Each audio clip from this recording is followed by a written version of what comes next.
I'm having breakfast with Mary Lee. Yo-do-do-do-dee. I'm having breakfast with Mary Lee. Well, we survived last week's snow and that traditional run to the grocery store to get the tried and true trio of milk, bread, and toilet paper. And you know what's weird? I always thought that the ingestion of a lot of bread would sort of block you up, which would mean less toilet paper, right? But anyway, the milder temperatures are back with us this week, and that's something to celebrate. Let's jump into your brain buster. This is the number one item in the average American's food pantry. Is it A, macaroni and cheese, B, cans of tomato soup, or C, saltine crackers? Your answer revealed at the end of the podcast. So with the cold, snowy weather, good days to curl up with a good book, or just scan the internet and Facebook. I don't know who created this, but I had to share it with you. Somebody forwarded it to me because they saw it on Facebook and thought it was funny, and I do too. So somebody posed the thought, singers of the 60s and 70s have to revise their hits with some new lyrics to accommodate the baby boomers. Are you ready for this? For example, everybody remembers Herman's Hermits and Mrs. Brown. Yeah, the new lyric would be, Mrs. Brown, you've got a lovely walker, walker. What about Ringo Starr? I get by with a little help from Depends. And how about Leo Sayers, You Make Me Feel Like Dancing? You make me feel like napping. Gonna nap the night away. Or the Temptations, Papa's Got a Kidney Stone. Or the Bee Gees, How Can You Mend a Broken Hip? Then there's ABBA's Denture Queen. Paul Simon, 50 Ways to Lose Your Liver. But my favorite, Willie Nelson, On the Commode Again. Here I am back on the commode again. And as a baby boomer, I resemble those remarks. And before I go into the podcast planner, nationaldaycalendar.com, from time to time on the podcast, I like to highlight and complain about commercials that they should not show to us while we're eating our dinner there with a TV tray. This one's been coming up a lot, the Navage Nasal Irrigation Kit. Now, don't get me wrong, I think it's great that it removes mucus, allergens, and germs. But do we have to watch a smiling lady depositing said mucus and allergens into a clear container for all of us to see while I'm having dinner? She just looks so happy. I wonder if everybody smiles like that when they're getting all that stuff sucked out of their head.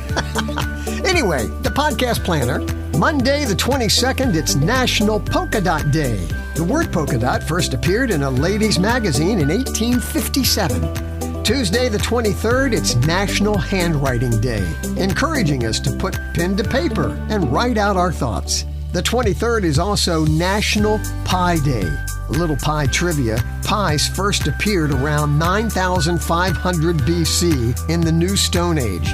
Cool Whip wouldn't come on the scene or on the pie for a lot of years later. By the way, when it comes to fruit pies, number 1, apple, number 2, cherry, blueberry was 3rd.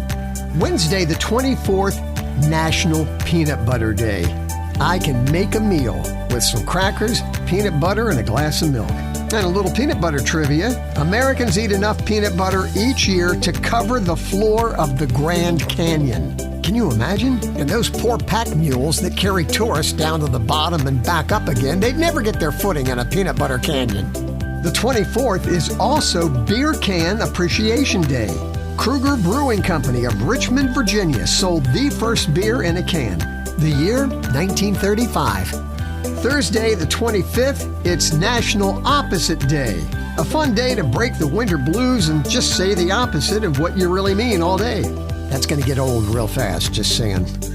Friday, the 26th, it's Fun at Work Day. Some suggestions: you could hold a boss lookalike contest, have a chili cook-off, or maybe some cornhole games in the break room.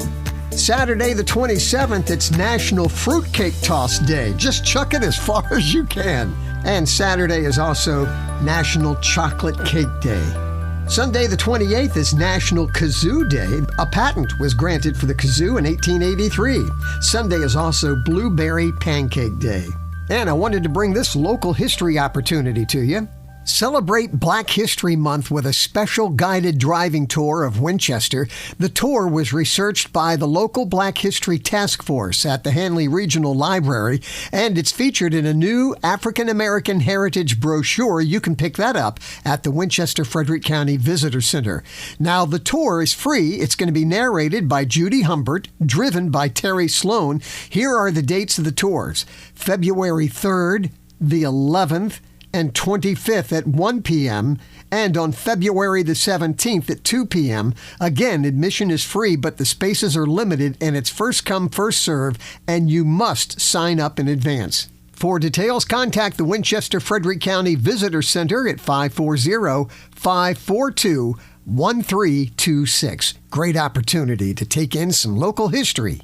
Alrighty, let's see how you did on the Brain Buster. This is the number one item in the average American's food pantry. Is it A, macaroni and cheese, B, cans of tomato soup, or C, saltine crackers? And the answer, mac and cheese. Thanks for sharing this time with me, and share my website with others so they can listen too. breakfastwithbarrylee.com. In closing, one of the beautiful things about snow is that it makes your lawn look just as nice as everybody else's. Enjoy the milder temps. Have a blessed week.